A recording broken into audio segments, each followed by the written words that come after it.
know that the person you are with is the right person for you? Whoa, popular, eh? It once happened. Shankaran Pillai was at the family dinner, and when everybody settled down for dinner, he stood up at the table and announced, "I am going to marry Lucy, who's just across the street." I hope that's not the name. No, it Oh. Then the father said, "What? You going to marry Lucy? She has nothing. She's like a tramp.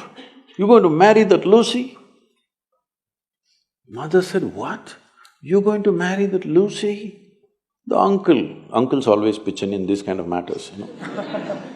Uncle said, "What? You're going to marry that Lucy? Have you seen her hair? It looks fake." The aunt, "What? You're going to marry Lucy? She's always painted. You're going to marry that painted woman?" The little boy, the nephew, can't be left out. He said, "You're going to marry Lucy, she doesn't even know what is cricket. How can you marry her?" Shankaran Pillai stood his ground and said, "Yes, I'm going to marry Lucy." Everybody asked in one voice, "Why?" He said, "Because she has no family." There are no many opinions to battle with. So, who is the right person? I don't want to take away all the romance from your life. But let me tell you this, there is no right person on this planet. If you get into that kind of unrealistic mindset, "I have found the right person," oh, you will be soon disappointed. You must understand, there is no right person. First thing is to see whether I am the right person. Yes, am I the right person? And there are no right people on this planet. If you understand, you have your nonsense, they have their nonsense, we can adjust nonsense. Go on. First and foremost thing is, you bring yourself to your place where your experience of life is just pleasant by yourself. You're wonderful. Now, let us see what gets drawn to this one. If you're really wonderful, things will happen in every way, I'm saying. And this whole thing is an American thing, that there is a soulmate somewhere. God made just one more person just for you. But these days, every 2 years, he keeps making one more person just for you. Obviously, God is making too many mistakes with you. See, body needs a mate, understandable. Maybe psychologically also you need a mate, understandable. Emotionally you need a mate. A soul cannot need a mate. So soul doesn't need a mate, nor was some person made perfectly for you, okay? If you invest a deep sense of involvement, something wonderful may happen. It's because of your involvement, not because the other person is fantastic. No. Even if you choose a fool, actually it's easy that way. If they're not stupid, why would they come to you first of all? No, I'm just being nasty. So, even if you choose a fool, it doesn't matter. If you involve yourself, it can turn out very beautiful. You chose the smartest person in the universe, it could be a disaster. So, do not think in terms of, whatever this made for each other nonsense. No, you choose the opposite actually. But after some time, after a little bit of time, you slowly start expecting they're just like you. This is a serious mistake. Because if one more person becomes just like you won't be able to bear with them for 2 days. Nobody is like you, and that's good. Don't look for sameness, not necessary. Because of the difference you tango, not otherwise.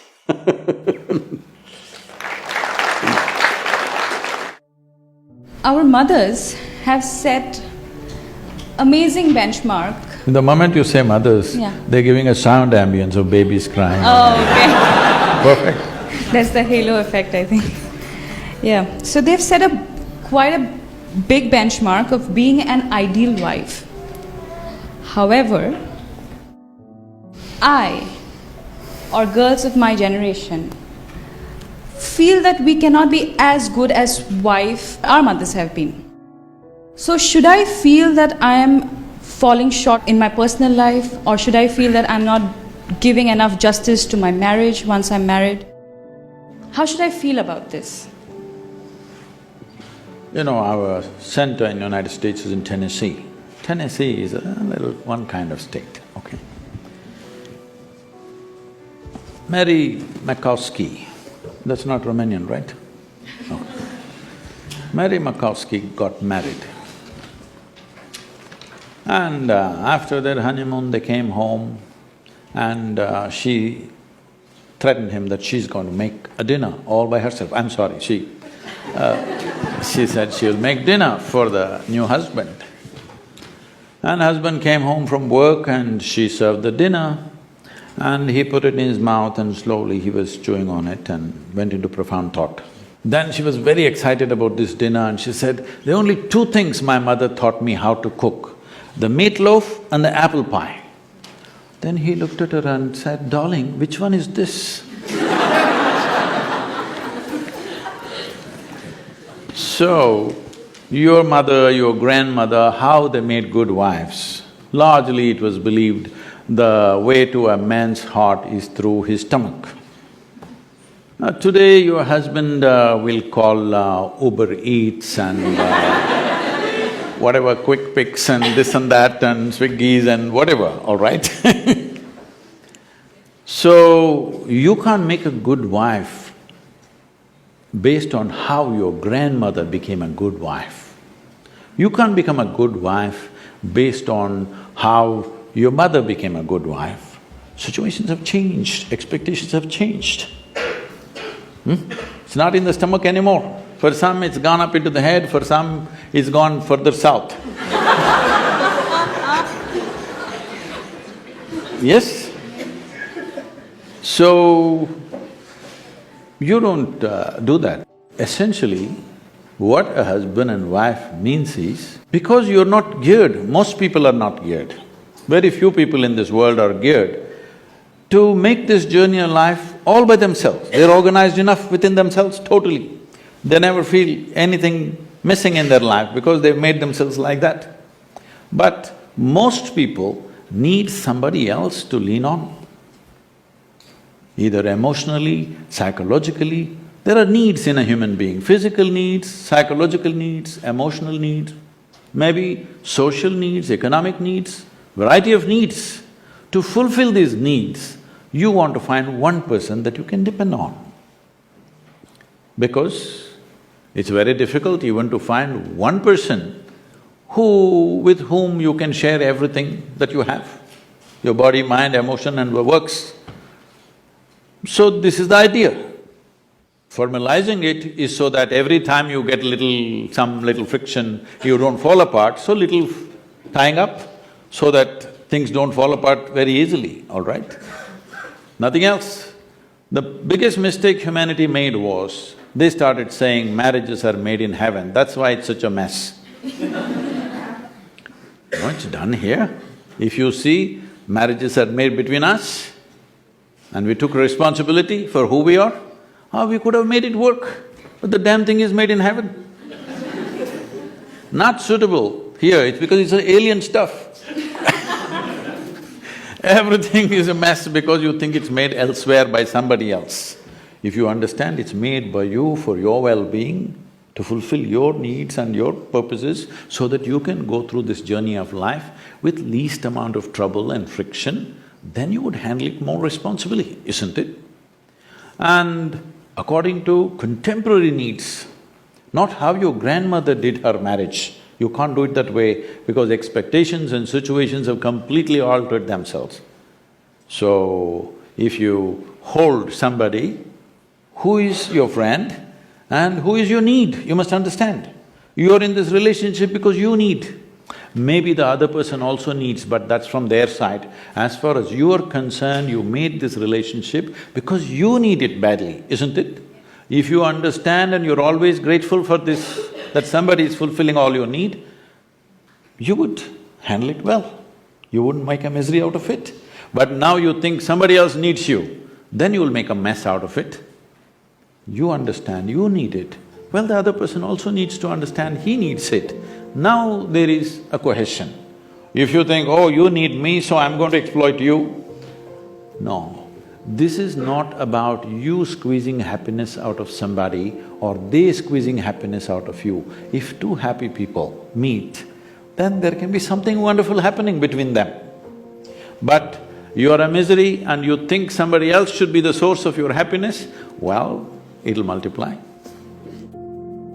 In this materialistic age, the real feeling of love is disappearing from our life. Most of the love we receive from others and express to others is superficial. How can we reinforce the real feeling of love in our own life and in others? Forget about others. If you learn to be loving by your own nature, not because of somebody else or something else. I know the question is coming from Facebook, there's an enormous possibility. You can even love those people who don't even exist. So I'm saying it's a tremendous possibility. So, if you just become love, not love somebody, then you will know the nature of love. If you love somebody, it's a fickle happening, because no human being will happen 100% the way you want them. Every human being on this planet is going to disappoint you, believe me. Not because they'll do something wrong, because nobody can fulfill the unrealistic expectation you have of them. It's simply not possible. Have you been able to fulfill anybody's expectation, I'm asking you, entirely? Partially, but never entirely, isn't it? Believe me, whoever comes, I want you to know, the ideal people whom you worship, when Krishna was there, his wives complained, all right? Love is not a relationship. A relationship is a different thing. Love is a certain sweetness of your emotion. Whether you look at a tree, or a dog, or a man, or a woman, or a child, or just at the sky, why can't you look at it lovingly? Because it's not about loving the sky, it's about the sweetness of your emotion. If your emotions are sweet, whatever you look at it in a certain way. Right now you have nasty emotions, whatever you look at it in a different way. So you have always associated love with somebody. No, this is not about somebody. Love is not something that you do, it is something that you can become. If you're willing, you can become love, you can make your emotion into a very sweet space. If you make your body very pleasant, it becomes pleasure. If you sit here, it can be great pleasure just sitting here and breathing. If your mind becomes pleasant, we say this is joy. If your emotions become pleasant, we say this is love. If your very life energies become pleasant, we say this is blissfulness, this is ecstasy. If your surroundings become pleasant, we call that success. Now you're calling your success with somebody as love, that's a mistake. You have a success story with somebody, you're calling that love. No, that is actually success, because that needs lots of management. But for you to be loving, there is no management.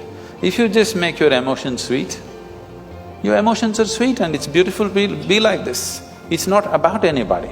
If somebody comes, we can share it.